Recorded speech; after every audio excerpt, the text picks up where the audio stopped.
ஆடி மாதம் முதல் செவ்வாய்க்கிழமை பிரதோஷமும் கூட. இன்றைக்கி பேலூர் தான்தோன்றீஸ்வரரை பக்தி செய்யலாம். இவர் ஸ்வயம்பு மூர்த்தி. அம்மன் பேர் அறம் வளர்த்த நாயகி. வசிஷ்டர் தன் மனைவியுடன் இங்கு வேள்வி செய்தார். அதனால் இந்த ஊர் வேள்வியூர்னு அழைக்கப்பட்டது. அது மருவி பேலூர்னு ஆனது. இங்கே அர்ஜுனன் பாசுபத அஸ்திரத்தை பெற்றதாக சொல்லுவாங்க. அர்ஜுனன் தாகம் வேண்டி தன்னுடைய அம்பை எய்த போது சிவபெருமான் மகிழ்ந்து தன் தலையில் இருக்கக்கூடிய அந்த கங்கையை அப்படியே கொஞ்சம் கவிழ்த்தினாராம். அதனால் இங்கே இருக்கக்கூடிய ஆறு வெள்ளாறுன்னு அழைக்கப்படுகிறது. வசிஷ்டர் வேள்வி செய்த மண் புற்று போல் இருக்கிறது. அதுக்கு கோட்டை மேடுன்னு பேர்.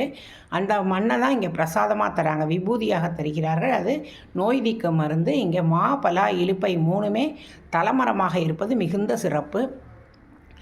இந்த கோவிலில் கல்யாண விநாயகர்னு ரெட்டை விநாயகர் இருக்காங்க. இவருக்கு முன்னாடி கல்யாணம் நடக்கிறது பெரும் சிறப்பு. இங்கே வசிஷ்டரும் அருந்ததியும் இருக்கிறதுனால இந்த கோவிலில் அம்மி மிதித்து அருந்ததி பார்க்குற கல்யாண சடங்கு நடக்காது. வெள்ளாற்றின் கரையிலே சேலம் மாவட்டத்தில் பேலூரில் தான்தோன்றீஸ்வரர். ஒரு முறை ஒரு மிளகு வியாபாரி இந்த வழியாக போயிருக்கிறார். இரவு நேரம். அதனால் அவர் வண்டியை நிறுத்தி மிளகு மூட்டைகள் நிறைய ஏற்றிட்டு வந்திருக்கார். நிறுத்தி பசிக்காக சுண்டைக்காயை நசுக்கி சமைக்க ஆரம்பித்திருக்கிறார். அப்போது அசரீரியாக ஒரு குரல் கேட்டிருக்கிறது. நீ என் மீது சுண்டைக்காயை நசுக்கியதால் எனக்கு தலை வலிக்கிறது. நீ கொண்டு வந்த மிளகிலிருந்து எனக்கு பற்று போடுன்னு. உடனே இவர் பயந்து போய் நான் மிளகெல்லாம் கொண்டு வரல, உளுந்து கொண்டு வந்திருக்கேன்ட்டு வண்டி எடுத்துகிட்டு போயிடுறார். காலையில் ஊரில் போய் பார்த்தா அத்தனை மிளகும் உளுந்தாக மாறிவிடுகிறது. மிளகு மிக மிக அதிக விலை இல்லையா? அதனால் அவர் அப்படியே பயந்து போய் வருந்தபோது திரும்ப அசரீரி குரல் கேட்கிறது.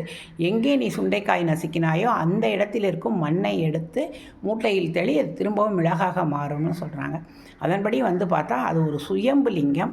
அந்த லிங்கத்தின் மீது தான் இவர் சுண்டைக்காயை நசுக்கியிருக்கிறார். அதனால் அந்த வியாபாரி அதுக்கப்புறம் அந்த மண்ணை தெளித்தோடனே அது மிளகாகி விடுகிறது.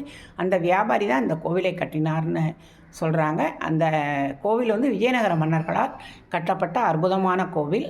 மா, பலா, இலுப்பை மூன்றும் தலைமரமாக இருக்கும் அதி அற்புதமான கோவில். கல்யாண விநாயகர் இருக்கும் கோவில். இன்றைக்கி ஆடி மாதம் செவ்வாய்க்கிழமை அறம் வளர்த்த நாயகி இங்கே அருள் பாலிக்கிறாள். இந்த கோவிலில் எல்லா சிவன் கோவில் போல் பிரதோஷம் மிகவும் சிறப்பு. பிரதோஷம் அன்று சேலம் மாவட்டம் பேலூர் வெள்ளாற்றங்கரையில் இருக்கும் தான்தோன்றீஸ்வரரை பக்தி செய்தோம். சிவய நம, எனம சிவம், அசிவயன வயநமசி நம சிவய ஓம்.